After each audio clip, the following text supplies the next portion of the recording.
Good morning. It is Monday, March 25th, 2024. I'm Thomas Caldwell of the Aurelian Column, and this is the Monday Morning Report. Well, there's a name back in the news you haven't heard in some time, the same name of a rather nice ancient Egyptian goddess, and that is Isis. That group, which has been underground for some time and was said to have been all but totally destroyed, is back doing what it's doing. At least that's what we're being told. 4 individuals who received some rather nasty treatment at the hands of the Russian authorities have been charged with mass murder and a host of other charges, I'm sure. The death toll as of this morning is somewhere in the 130s. It's expected to go higher. Basically, these guys came into a theater and mowed down many theater goers. And some of them were very brutally killed, including having their throats cut.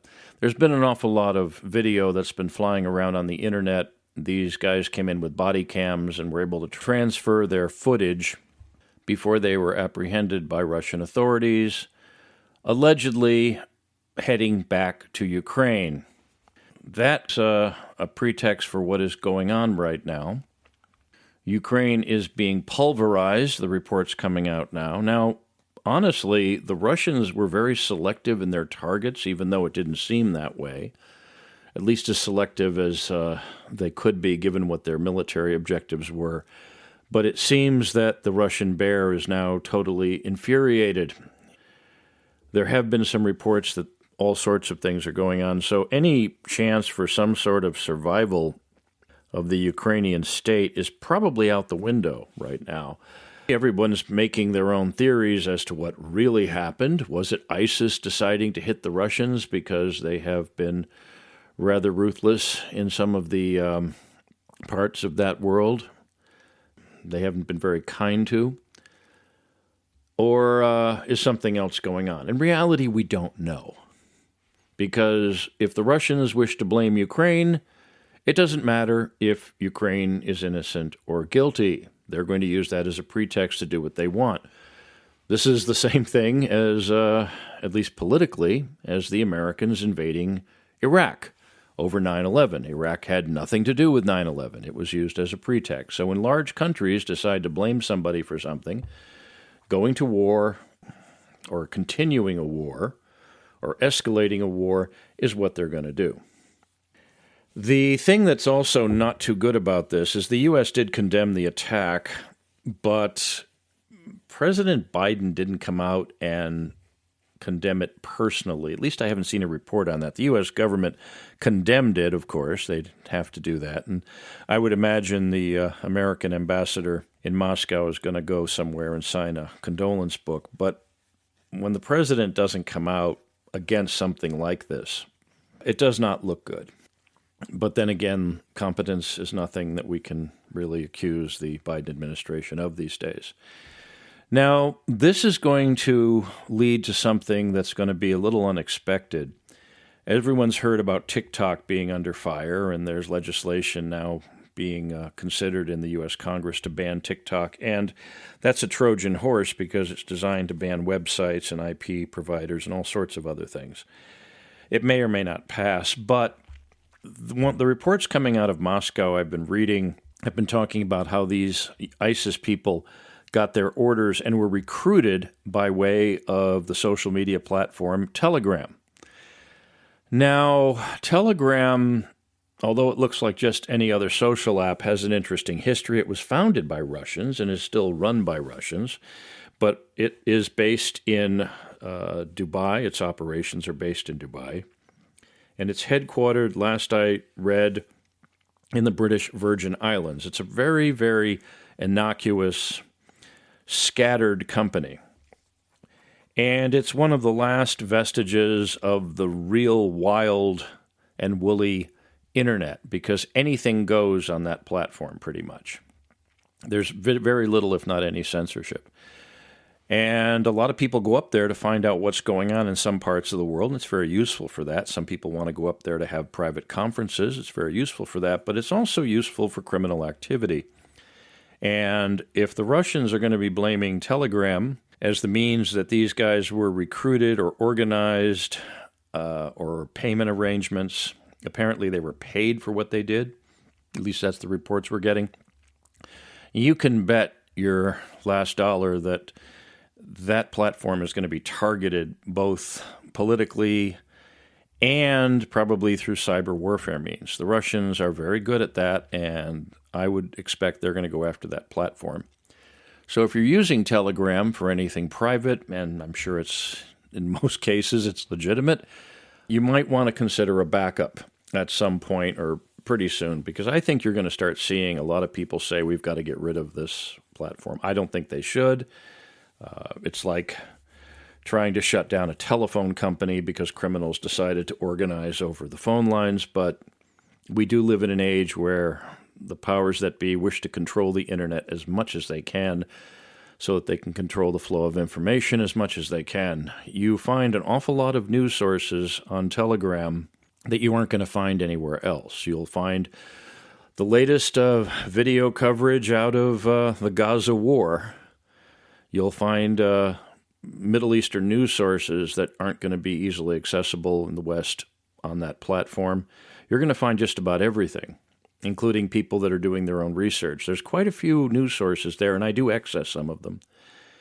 And none of that stuff is convenient, especially for the Gaza war, because an awful lot of images of children who have been killed, of snipers going after civilians, and all sorts of things are being broadcast there that appear to be quite accurate, although there has been some obvious propaganda that's been put there by just about all sides. Do look in the next few weeks for an open discussion on that platform specifically. Now, other things happening. I'm going to go into a little bit more of the border crisis. We're calling it the border crisis. Those of us who can tell what time of day it is are calling it the invasion. And this is something that's been going on for a while, but it is now being systematically implemented.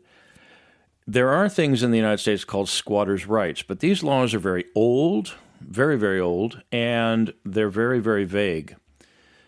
But because of how things work here, if you move into someone's house that's vacant, or even if they're away for a while, and you set up shop, it's very hard to get rid of you.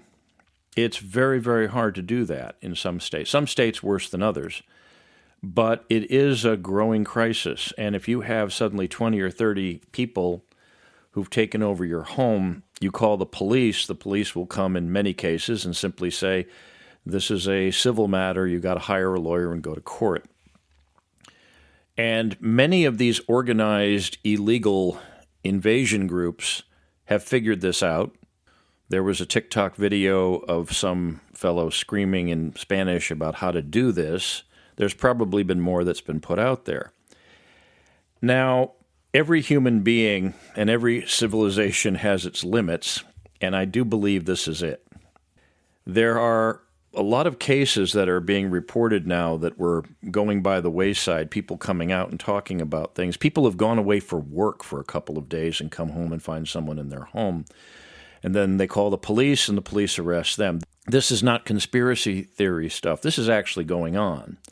I'm in the Northern Virginia area, and one of the states this is a problem, a growing problem, is Maryland, which is just across the Potomac River. And Maryland is an extremely liberal blue state. It has been very nice to illegal invaders, and it is a place where you can't own a firearm too easily or defend yourself. It's not a place that I like to go to very often, although it's a physically very beautiful place.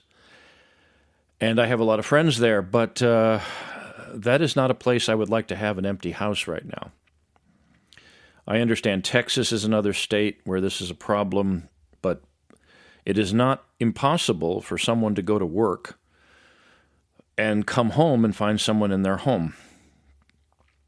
This is not going to be sustainable. People will fight back. There have been cases of people being killed by squatters already, and I think this is going to be what's going to really turn the worm. American liberalism that's allowed this insanity to grow over the years is going to be pretty much done away with. It's not possible to continue this.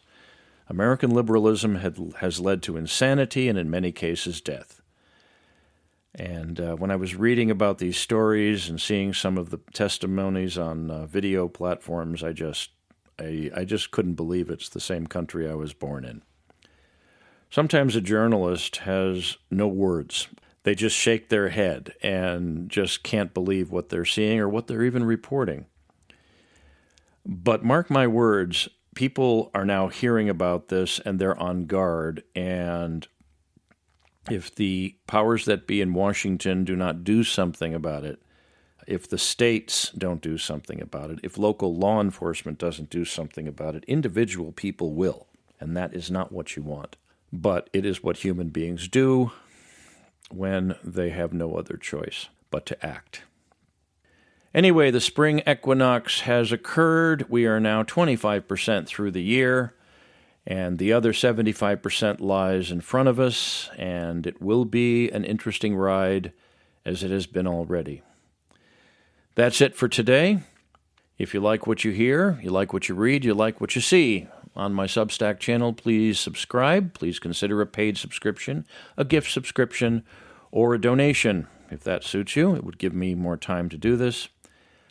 I can be reached at feedback@aureliancolumn.com. That's feedback@aureliancolumn.com. Email address. I can also be reached on Twitter/X. The handle I have there is MICCAMPEN. That's MICCAMPEN. Until next week, be good, be safe, be vigilant, and good day.